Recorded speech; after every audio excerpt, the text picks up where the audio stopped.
Hello folks, Gen X and movie lovers. Another character for the bigger monster story. Another support character for Brian's AA. Ignore the noise next door, they're fixing the roof. So we've got Paul Brennan, 67 years old. Paul is a retired firefighter. He's old school. Honor and loyalty to the department are what he lives by. He is old enough to have lost people he knew at 9/11. He does not let it define him outwardly, but instead he lives as a man willing to do the job no matter what, like his brother firefighters. He has a dry sense of humor, but he's actually funny. People love him because he says what is hard to say in a way that is hard to laugh at, but he's the guy who fights fires.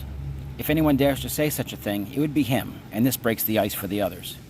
He's very empathetic, but he shows it through comedy. He cares about the people in this group very much. He looks up to many of them, and though he says nothing, it is shown in the respect he shows.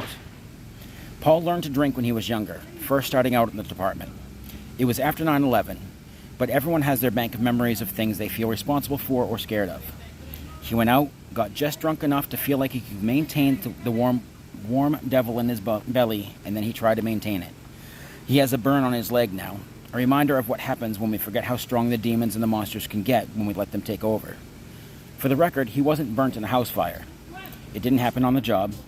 He was home, and it was hot, and he was sweating. He wiped his face while holding his drink, and it spilled, and he dropped his cigarette and set himself on fire. He had his own intervention out there in his backyard, having slapped himself half silly out of the garage where all of the flammable stuff was. Paul is a good man with a sensible head on his shoulders. He almost killed himself because he wiped his brow on a hot day.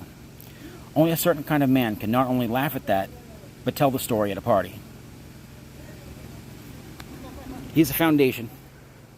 He's part of the group. All of these characters, the support characters, they have a fundamental piece.